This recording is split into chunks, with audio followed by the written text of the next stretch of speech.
The CX-90 is the biggest deal for Mazda ever since they jammed a rotary engine into a Cosmo in 1965.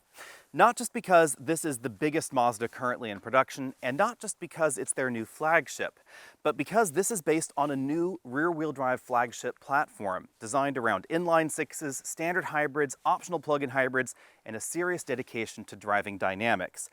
There is just one problem. It doesn't address the major complaint that people had with the CX-9, which is, it's a little small on the inside.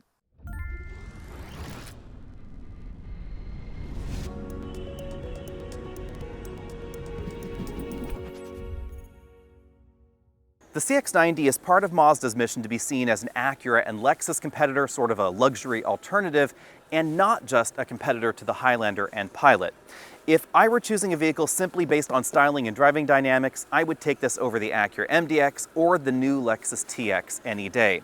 Style-wise, I do think it's not quite as attractive as the CX-9 that it's replacing. The sides are pretty slab-sided, they're pretty flat, but it definitely has an aggressiveness to it that we don't see in all the competition, including the luxury competition. It's really obvious when you look at the wheel arches here. They're pretty wide up front and in the back. And that's because the track width, the distance across between the front wheels and the rear wheels, is 2 inches wider than a Grand Highlander, even though the body is about the same size as that Grand Highlander. The result is that the CX-90 has more of a muscular appearance from some angles, with the really wide track and the slightly narrower body above it, but it doesn't have that sort of bell curve shape that we find in some of the luxury competition. I also think it's not quite as attractive as some of the Mazdas that have come before it. This wears the same Kodo design language as a number of Mazdas, but this is sort of Kodo that's been left out in the sun a little bit too long, sort of like a slightly soft crayon. It doesn't really have any hard edges here or there, and the front end comes across as maybe a little bit more anonymous than I might have liked, and the headlights come across as just a little bit large. These are some of the best LED headlights in the segment, however. I would put them just one step below the headlights that we find in the Subaru Ascent. We have swiveling headlights, LED accent strips, and an LED accent strip that runs right there into the chrome grille. But again, I think this is better looking than the MDX or the TX. And thanks to its newfound focus on performance and its rear-wheel drive layout, you could also consider this an alternative to something like a BMW X5. Now about the small inside thing. Again, this is about the same size as a Grand Highlander on the outside, about 201.5 inches long, and it's about as wide as a Grand Highlander or Lexus TX. But on the inside, we have a whopping 8 inches less legroom and less cargo room behind the third row versus the Grand Highlander or Lexus TX. You might be wondering, how is that possible? What's going on? Is this some sort of reverse TARDIS? Well, what's going on is right here on this badge. It's an inline six rear-wheel drive vehicle. And yes, I know all-wheel drive is standard, but it's a rear-wheel drive biased platform. And that's important because up front we have a very long engine sitting long ways in the vehicle. If you park this next to a Grand Highlander, the Grand Highlander's hood is going to seem really short. And that's part of why the CX-90 looks so sexy. It has that long hood rear-wheel drive profile that you'd expect to find in a German luxury vehicle, only this has a Mazda badge on it. We also have a relatively sloping rear glass that likely helps improve fuel economy, but it's not going to be as cargo practical as the more upright and squared off hatch that we find in the Toyota or the Lexus. The wide stance of the CX-90 is perhaps a little bit disguised by the rounded, more organic, perhaps even bubbly styling of the rear end. I have to say this is my least favorite angle on the CX-90, but we do have full LED taillights back here, which is something I appreciate. Let me know what you think of the styling, and again, keep in mind, I think this is more attractive than the Lexus or the Acura. But it also, I think, disguises one of the big features of the CX-90, which is the wide tires, 275 width tires in this model, and the wide stance. Again, track width 2 inches wider than a Grand Highlander. But you notice that the body on top is narrower, and that I think really gives this that impression of being a little bit narrower than it otherwise is. If Mazda had gone for more of an aggressive haunch, I think this could have looked more muscular, wider, etc. Instead, they decided to go for this more flowing, more natural, perhaps more organic design language. What truly separates the CX-90 from the competition is what's going on under the hood. But there's a lot to unpack, so bear with me. This is a brand new 3.3-liter turbocharged inline-six engine, and it is sitting longitudinally in the vehicle, which means I can't even reach back there to the end of the engine. The transmission is almost entirely under the passenger compartment of the vehicle. The front of the engine doesn't actually even start till about 30 inches from the front. That's part of what gives this that near perfect 50-50 weight balance. The 3.3-liter turbo is good for either 280 horsepower and 332 pound-feet of torque, or 340 horsepower, 369 pound-feet of torque. This is the Turbo S trim, so we get the more powerful engine. Mazda says that the big difference is that this one was tuned to run on premium unleaded, and of course there's some extra tweaks to give you that extra power, but the bulk of the engine is actually the same. And this engine was designed to operate safely on regular unleaded as well. So you can feed this regular all the time if you want to. Mazda does say that that's going to drop power down, but it's still going to be more powerful than the base engine, 319 horsepower versus 280. The other thing that makes this drivetrain unique is the transmission, because this has a new 8-speed automatic designed by Mazda that does not have a torque converter. And that is quite unusual. The reason is that all CX-90s are going to be hybrid, either mild hybrid or plug-in hybrid. Now, Mazda technically says mild hybrid, but by the purest technical definition, this would be a full hybrid since it can actually move on its own under EV power, just very, very slowly. It has a 17 horsepower, 113 pound-foot of torque electric motor bolted inside the transmission case, and that effectively acts as a torque converter in coordination with the wet clutch. So when you take off from a stop, the electric motor gets the vehicle moving initially, and then it can close the clutch and power the wheels via the gasoline engine. At very, very low speeds, only the electric motor can move the vehicle. The upside to that is logically fuel economy. The downside to that is a little bit of drivetrain smoothness. We'll talk about that in a bit. Now, if you'd rather have a plug and go full hybrid, you can get the plug-in hybrid model, which swaps out this 3-liter inline-6, 3.3-liter inline-6 for a 2.5-liter 4-cylinder turbo that we find in other Mazda models. It uses essentially the same 8-speed automatic transmission, but an upgraded electric motor that boosts power output to 173 horsepower. That's going to give you 25 miles of electric range, and interestingly, the exact same 25 miles per gallon combined as this model. Every now and then, a car company makes me scratch my head, and Mazda is certainly one of those car companies, because they have a very conflicted set of priorities. The CX-90 starts about the same price as a comparable Highlander, actually less than a Grand Highlander, but this trim, this top-end Turbo S, is designed to compete with the MDX and the Lexus TX, and I think this interior is more premium than either of those options. But there are a few odd things missing, especially for a company that wants to be seen as a premium brand. We have a powered memory-link tilt telescopic steering column. That's a great feature. But for some reason, the driver's seat doesn't have 4-way adjustable lumbar support, something you'd find on much less expensive vehicles. And the passenger seat doesn't have adjustable lumbar at all. It may sound odd that I'm commenting on this, especially after giving this seat 9 out of 10 points, but this is the kind of vehicle where I see a lot of potential, and I wish that Mazda had pushed themselves a little bit further and given this everything in the kitchen sink. This is the kind of vehicle where, looking at the dashboard and the steering wheel and the layout, I kind of expect it to have 4-way lumbar, extending thigh cushions, massaging seats, and we don't find those features on this vehicle. Including those features wouldn't just make this more of an appropriate competitor to a Lexus or an Acura, it would also help forgive the smaller passenger compartment we find behind the front seats. Headroom is very generous up there. It starts to drop down here in the second row. I still have a pretty reasonable 1.5 inches, but we have a pretty big hump and a pretty big center console here.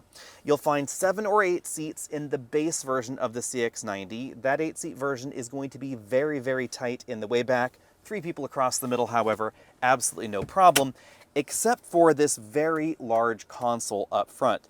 And that's because under there is the transmission. In a Grand Highlander or a Pilot, the transmission is way up front. In here, it has to live in that bell housing. And that really does impact practicality. If you get the mid-level trims, it's basically going to be 7-seat or 6-seat. If you get the top 2 trims, it's 6-seat only with this fixed-in-place center console. It does give us really big cup holders, a nice big storage compartment there, but we actually don't find any way to remove this console and get back there into the 3rd row a little bit more easily. And that is a bummer if you put child seats in the 2nd row, because these seats do not allow you to leave a child seat latch anchored into place and still get back there into the way back, a feature that we did see in the CX-9. From this angle, you can see just how bulky the center console is. This seat is all the way back in its tracks. The driver's seat's comfortably adjusted for me. I have a few inches left, but we have that pretty big hump right there and just this very large and very projecting center console from the front.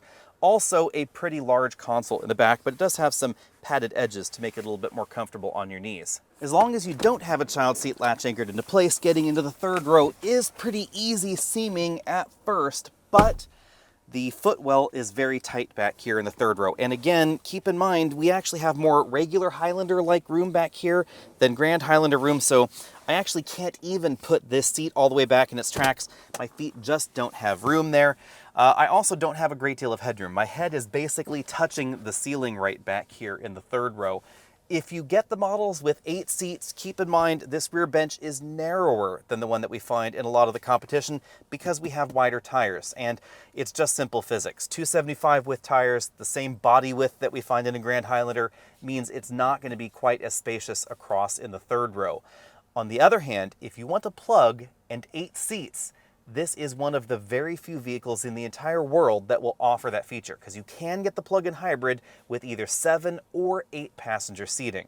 If you're trying to put adults back here in the third row, here's the deal. My size 11 shoes, they just don't even fit right here in the middle between that fixed center console and the third row seat.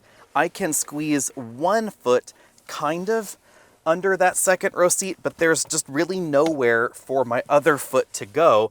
And it's not going to be terribly comfortable for anyone my height or taller to be back here, or honestly, someone just a little bit smaller. If you have size, I don't know, maybe 7 shoes, maybe that would work back here. Definitely keep in mind the more compact dimensions. Behind the power hatch, we find 14.9 to 15.9 cubic feet of cargo capacity, depending on the version that you get. Because of the way that they've decided to curve this hatch around, you'll also get less clearance if you're a taller person than you might like, especially out here towards the edges, because this actually does curve in pretty much every direction. So lower clearance out here towards the edges, where you're probably going to end up bopping your head. If everything is folded down, you'll get 75.2 cubic feet of storage space, which means any way you slice it, this is smaller inside than a Highlander. And I'm talking about the regular Highlander that gives you 16 cubic feet of cargo capacity and nearly 10 cubic feet more when all of its seats are folded. Under the load floor, we do have a little bit of additional storage space. That's also where we find the tire iron, and if we go further down the rabbit hole, the temporary spare tire. On the other hand, check out this interior because it is fantastic. We have a panoramic moonroof over the first 2 rows. It's not the largest, but the front section does open. One thing you should keep in mind is that this front section is probably one of the smaller opening moonroofs that I have seen, but it does definitely make the second row lighter and airier. We have well-integrated sunshades for that second row, and very attractive upholstery in this vehicle. I actually really like what Mazda has done, but I think this looks the most attractive in the lightest interior color. That's going to give you real wood trim. It's kind of a birch trim and a very light interior color. So if you're worried about blue jeans and staining, don't go for that one, get this one, but I think that is going to look the best.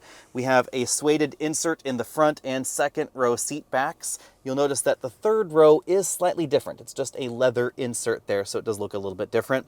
We have a black leather stripe right there in the middle. Lots of soft touch and premium materials going on in here, those suede inserts on the doors, etc. Moving over to the dashboard, that continues. This particular model does not have the really eccentric stitching in the dashboard that Mazda's been showing off a lot. I kind of wish that more models had that, but it does have this suede insert running across the dashboard.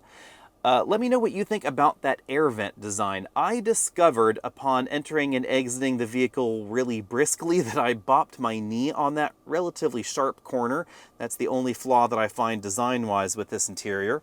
I would say that I would love to see what Mazda could do with more stitched materials, because we don't find a stitched upper section of the dashboard. This is just an injection molded upper section, but based on the pricing, I actually think that's just fine. When I first saw the CX-90, I honestly thought that the price tag was going to be much higher. Designing and pricing a vehicle is always about compromise, and I think Mazda made exactly the right compromises in here to make this interior feel premium while also keeping that price tag appropriate. Here in the center of everything, we have a touchscreen LCD, but interesting twist, you can't interact with the Mazda menus with the touchscreen functionality. Really, all you can do is Apple CarPlay and Android Auto with that. You can't even enter CarPlay again unless you use the dial controller in the center console. There are 2 different display sizes. This is the larger display. You'll find a slightly smaller one running basically the same software in the base version. We have lots of standard equipment in the CX-90. Start-stop buttons over there. Standard 3-zone climate control in every model. These toggles toggle down for all the functions. So you don't toggle the temperature up and down. You actually toggle temperature up and then temperature down, right like that. Below that, we have a fairly small wireless charging area. Some of the larger smartphones might not fit quite right there.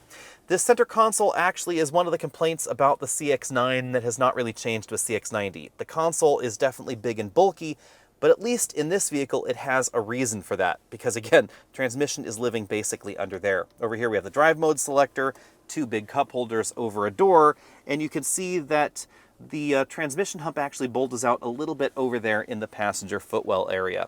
Over here we have the controller for the multimedia system, so some direct access buttons, auto brake hold, parking button right there. If we pop open this center console, we have a relatively shallow storage area. Yet again, transmission's living under there, so it's only maybe about 1.5 inches, 2 inches deep, something along those lines. On the other hand, we have a windshield projected color LCD heads-up display and a full LCD instrument cluster in this trim. If you get the base model, then we do get a small 7-inch display on the driver's side. I kind of wish they'd made this standard and maybe raised the price a little bit, because this display is much more attractive. There really isn't a lot of customization going on here, however. You have the sport look, you have the normal look there, which just removes the dots, turns them gray, and then the off-road mode, which turns those little dots more of a, amber color, I guess you'd say. You can then opt for more of a traditional dial layout, or you can opt for this sort of safety system-centric view where we have the car, the lane markings, and then it will show the traffic around you. Moving out from there, we have a new 3-spoke steering wheel. It looks similar to some of the other Mazda wheels, but there's some changes. We have a dual color leather setup, so darker color around the outside, and full leather wrapped all the way around the spokes there, which is a nice touch. There's some small paddles on the back of the steering wheel there, shift paddles up and down. Over here we have the controls for the infotainment system, also voice command. Info button toggles through some of the various different displays there in that full color LCD. And then over here we have the controls for the adaptive cruise control and lane centering software. When you get the CX-90 out on the road, honestly, all worries about a tied third row just go right out the window, because you know what? The person in the third row is not driving the CX-90, and this is enough fun that I really just don't care what's going on back there in the third row. To be honest, when I first drove the CX-90, I was a little bit down on it, and I think that's because I was driving pre-production vehicles up in Napa, not on roads that I regularly drive on, so the ability to compare was perhaps a little bit more limited. And at that time, Mazda still was working on some of the transmission software tuning, and they've definitely done a good job. Again, remember, this is a mild hybrid or a full hybrid, depending on how you want to call it, so right now, crawling along at 3 miles an hour, the engine is not moving the vehicle forward. It's just the electric motor. It can't actually connect until a little bit later. Now, full disclosure, because of the lack of torque converter, this is never going to be as smooth in slow and go or stop and go type situations as a Mazda CX-9. But I think the trade-offs are worth it. The biggest trade-off, of course, is fuel economy, and it's how Mazda was able to give us 340 horsepower in this vehicle to begin with, because Mazda's a small company and they can't afford to pay CAFE fines or California Air Resource Emissions fines, etc. They needed to make the CX-90 efficient. But they also wanted to make it fun, and it definitely is that. 6.2 seconds 0 to 60 is what I ran in this model, and the feel and the handling and the sound from the engine are just absolutely fantastic. This has a little bit more displacement than the average inline-6 engine that we find in the US. Most of those are around 3 liters. So it has a slightly throatier sound. It doesn't exactly sound like a BMW per se, but it definitely sounds better than a V6 in this segment. It has just that classic inline-6 sound to it. Stopping distance, also surprisingly good. 112 feet from 60 miles an hour back to 0. If you want to get the plug-in hybrid, that's going to go 0 to 60 basically just as fast as this, thanks to its massive low-end torque. It loses a bit of horsepower, gains a bit of weight, but also gains an awful lot of torque, and the stopping distance is only going to be just a little bit longer. That's thanks to the wide tires, 275 width tires on this model. You'll notice also there's the feel of the CX-90. If I take this to a complete stop, it's going to stop the engine here. There we go. Engine is stopped. Floor it. Engine not only turns on pretty quickly, but because the electric motor is there to start us off, you don't get that delay that you find in the average start-stop system. Mazda did an excellent job balancing the suspension tune in the CX-90. Ride and handling are two ends of the teeter-totter, and without an adaptive suspension system, this is a really tough thing for a manufacturer to balance, but they did it really, really well in the CX-90. And we get to a narrower, smaller winding road. Yes, there's squeal, but the handling ability is just fantastic. And even without sport mode, you can really tell that this system wants to send the majority of the power to the rear. The rear wheels are always going to slip first on loose pavement. Around corners like this, just mild throttle application just pulls you right through the corner. This is just an absolutely fantastic vehicle to drive. When I first drove this out on some larger roads at different speeds, it felt a little bit heavy, it felt a little bit unwilling to turn in. On roads like this, that is just not the case. This is just so chuckable, especially for a vehicle this size. This is many, many times more fun than a Grand Highlander or a Pilot. Even a Pilot or an MDX with the torque vectoring all-wheel drive system, this is quite simply more fun to drive. Just as you'd expect out of, again, BMW, Mercedes, blah, blah, blah. Keep injecting that here because outside of this, that's really what you're looking at for this kind of driving nature. The Grand Cherokee and Grand Cherokee L, yes, they're rear-wheel drive, but one might logically say they're rear-wheel drive for a different reason. They're rear-wheel drive so that way they could have a 2-speed transfer case and a lockable coupling in the middle for 4-wheel driving, etc. They're much higher off the ground. They're not as sport-focused as the CX-90. And this, personality-wise, really is more along the lines of that X5. Now, obviously, if you want the more comfortable vehicle for longer highway trips, if you want your rear passengers to be a bit more comfortable out on winding roads like this, you would A, have to drive an awful lot slower, but you'd also B, want to get something like a Grand Highlander or something softer sprung. Ride quality here is definitely going to be below a lot of those options, but I think that's a small price to pay for just the amount of driving enjoyment you'll get in the CX-90. The cabin's also pretty isolated. We had 70.2 decibels on our decibel meter here at 50 miles an hour, definitely making this among the quieter entries in the mainstream segment and pretty competitive with something like the TX or the MDX. Fuel economy is also pretty good, and that is the flip side of the coin for the lack of smoothness sometimes in this drivetrain. Is the lack of torque converter gives you better fuel economy. But averaging 25.5 miles per gallon over a week of mixed driving, it is a little bit better than the EPA score. Highway fuel economy is not as high as I would have hoped, but keep in mind, 275 with tires on this model. And that's why when it comes to fuel economy, I'm gonna give this an A-, maybe a B+ if I'm really pushed on that. Yes, you will get better fuel economy in the hybrid or the hybrid max system from Toyota, but they're not gonna handle like this. And the interesting thing about the CX-90 is that they had, again, all these various priorities that they needed to meet. This had to meet fuel economy requirements for this size of vehicle, but it also had to drive like a Mazda, actually drive better than the average Mazda. They wanted this to turn over a new leaf for the brand handling-wise, and that is exactly what we get here, because this is just so much fun to drive. If you're really interested in driving enjoyment and driving dynamics, you should certainly put the CX-90 on your list. The Grand Cherokee L has a solid feel to it. Rear power bias, near perfect weight balance, but it's much higher off the ground, and it's definitely heavier. The drivetrain components are also more off-road focused and heavier as well. It has a 2-speed transfer case, available lockers, etc. The Ford Explorer, it definitely has some of what's going on in here. You could get the Explorer ST, and it is an awful lot of fun, but I would say that the CX-90 comes across as maybe a little bit more cohesive. I like the engine tuning in here a little bit better, but of course you're going to get more power in that Explorer ST. Versus something like a BMW X5 or a GLE, those are going to feel a bit more polished. I think they sound a little bit better, the interior is more premium. But as far as driving dynamics goes, there's actually not a lot of daylight between them and this vehicle right here. The starting price of the CX-90 is a little bit higher than average for the mainstream segment. It starts just under $41,000. All the prices on your screen include the destination charge. And as you can see, there are a ton of different trim levels for the CX-90, so picking the exact right one could be a little bit tricky.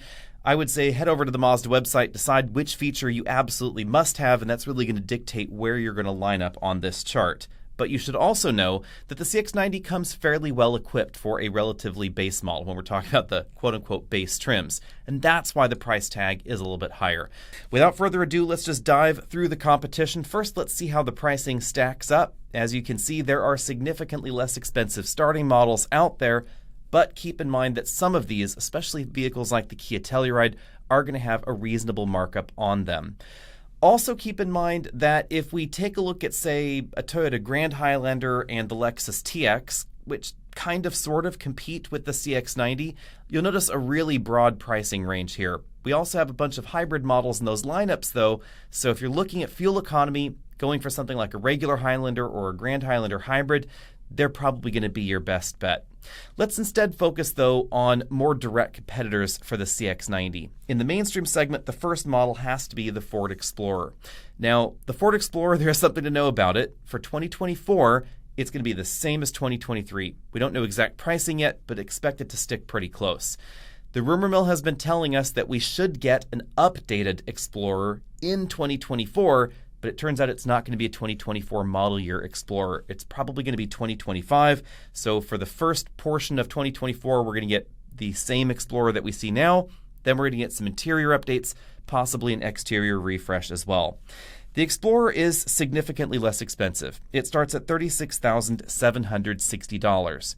Other thing to know, the hybrid model is dead, so there is no corollary to a Highlander or I guess technically even the mild hybrid CX-90 in the lineup. Certainly no plug-in hybrid Explorer at this time. The plug-in hybrid Aviator has also been discontinued for 2024. Realistically, as far as feature comparisons go, the XLT trim of the Explorer is where the base corollary is to the base CX-90, and that's $38,570, so a little bit closer to the Mazda. Now, the Mazda is definitely more premium feeling. On the inside, you will notice that in the dashboard styling, the comforts of the seats, the door panels, the ceiling trim, etc., everything about the Mazda seems more premium than the Explorer. Next up, let's take a look at a near luxury entry, because obviously that is where Mazda is really going with the CX-90. And the biggest one to compare against is the Acura MDX, because it's the best seller. Size-wise, the MDX is also about the same size inside, and that's really, again, the important thing to know about the CX-90. It's big on the outside, not necessarily big on the inside. The MDX, somewhat similar. It has a long hood profile because of the way they decided to design that drivetrain. It, of course, has a transverse engine, so it is a front-wheel drive-based vehicle, and there are front-wheel drive-only versions of the MDX available. You can get Acura's excellent super handling all-wheel drive system in the MDX, but even with that system, it's not going to feel rear power biased or well weight balanced like we find in the CX-90. And that, again, is another big deal here.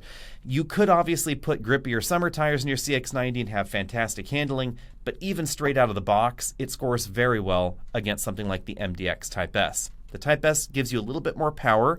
The 10-speed automatic transmission is a little bit smoother. And again, I do like the torque vectoring, but it doesn't have that purity of the all-wheel drive, rear-wheel drive feel that we find in the CX-90. It's also going to be pricey. The MDX starts at $51,045, so that's about $10,000 more expensive than the CX-90. And for that money, you're not necessarily going to get a more premium interior as far as the look and feel goes, but you will find more features. And these are some of the features that I really wish Mazda would incorporate into the CX-90.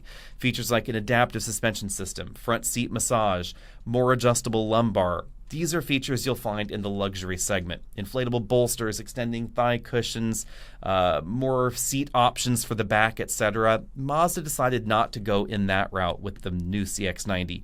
And that is certainly one area where something like the Acura or perhaps a Jeep Grand Cherokee L, something along those lines, they will exceed over the CX-90 in those features and the gadgets and the functions, etc. But the Lexus TX, which is our next option, it's actually kind of similar and in some ways a step behind the CX-90, which is surprising, but not when it comes to pricing. $55,050 is where the TX starts, and currently it will go up to $76,585, and we don't know how much the plug-in hybrid TX will cost. The $76,000 price point, that is for the Hybrid Max system, although they're calling it something slightly different in the Lexus lineup. basically about 365 horsepower. Front-wheel drive based, 6-speed automatic transmission up there, and then an electric motor in the back for sort of torque vectoring all-wheel drive, but it's never going to have the balance or the poise or the athleticism that we find in the CX-90. Also, oddly enough, it's not going to be as smooth as the CX-90. That particular hybrid system is not the smoothest in the world, and if you are looking for that level of Lexus smoothness and hybrid sophistication, you should wait for the plug-in hybrid, because that's going to have a more traditional setup. It's probably also going to be over $80,000 though. The big thing with the TX for me, actually several big things are, no real wood trim is available in any model, oddly something that you will find in the CX-90. And for some reason, even though it is really big on the inside, massive amounts of legroom, excellent third row headroom, big cargo area, much bigger on the inside than the Mazda, you can't get it with 8 seats in any trim. And most trims won't even have 7 seats. 6 seats is actually the way most TXs will be offered. And some of the top-end trims lack features like power moonroofs and things like that. It's a really odd collection of options on the TX.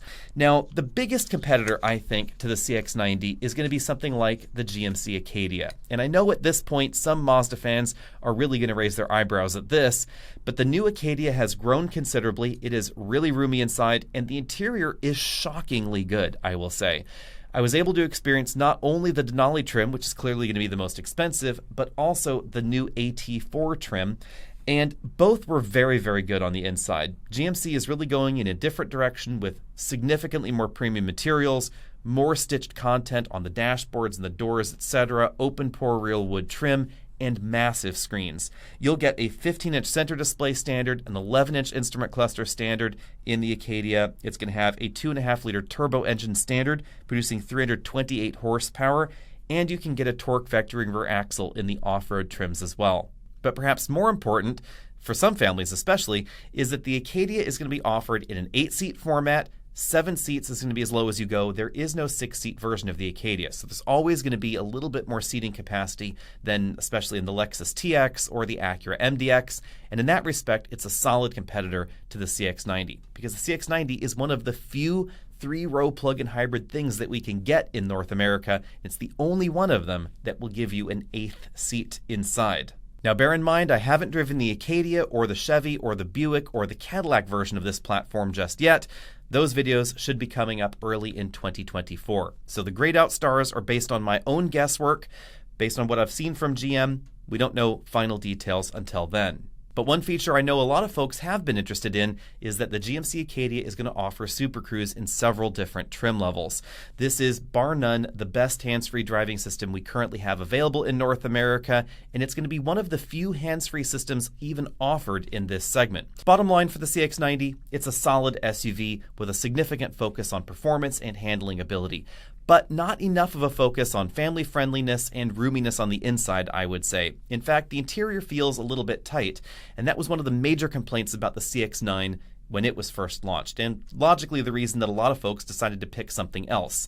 The CX-90 is as big as a Grand Cherokee L on the outside, but it's as small as a regular Highlander on the inside, and that is a very important thing to keep in mind if you do plan on using the 7 and 8 passenger versions to their max. On the other hand, if you're cross-shopping the Mazda against something like an Acura MDX or a Lexus TX or a Cadillac XT6, I would just buy the Mazda. I like the look a little bit better. It is significantly less expensive. It's more fun to drive than most of those options, and it's significantly roomier and more practical inside than some of those options as well.